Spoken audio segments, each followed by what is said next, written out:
Hi, I'm Jez Rose, a canine behaviour specialist. I help dogs nationwide with their doggy problems. For a dog, pretty much anything it can fit in its mouth and graze with its teeth is a suitable item. But for us, that probably includes remote controls for your TV, chair legs and nice shoes. So it's really important that we give the dog only those things that are nice and safe. Now, for example, the Kong, the classic Kong toy, or a puppy Kong toy, or an extreme Kong toy if you've got a really powerful chewer, is an ideal chew toy. It's the classic one for over 30 years.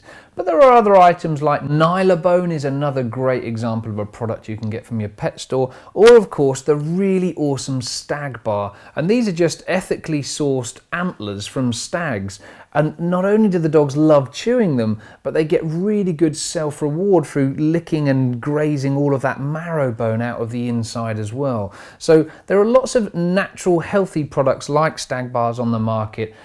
If you're going to use objects that can be destroyed, it's always worth supervising your dog so that when it gets to the point that they've broken it up a bit, you take that away. Any objects that can have bits that come off of them or can be chewed up, you want to make sure that you're right on top of the dog to make sure they don't swallow any of them or that they don't get stuck. And of course, normal bony products are really cool for dogs to chew. Go off to your butcher and ask them if they've got a cow's femur or a large bone, and the dogs will spend ages chewing the bone and licking all the marrow bone out. But then when they've emptied that marrow bone out, you can use the inside, the hollow part, to stuff their meat in there, or mushed up kibble, bits of banana, just like you would do with a Kong or any other chew toy, but it's just a slightly different variation of it. If you're going to use bones, make sure that you use raw bones and not cooked bones, which of course goes against our natural instinct. We would think about cooking a bone before we eat it. However, when we cook bones, because of the high heat they're cooked at, it begins to degrade the cellular makeup, the cellular structure of that bone, which in turn makes it very brittle. So you're actually more likely to get puncture wounds and problems with bits of those bones getting stuck or puncturing or grazing on the way through the dog's digestive system than you are if they're raw. So go for nice raw bones. They're much stronger and much actually better for your dog too. They've got much more minerals in them rather than those cooked stuff.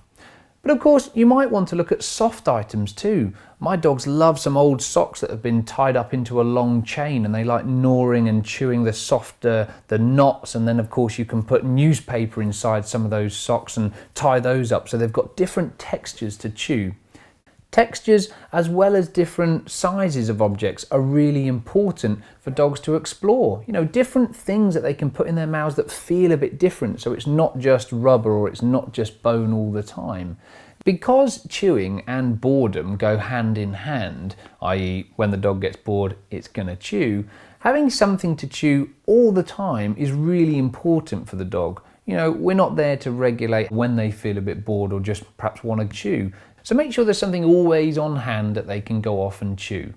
But of course, it's also a really good idea to give them those things to do when you're not around. So perhaps when you go to work or when you're going on a car journey, give them something to do while you're not there.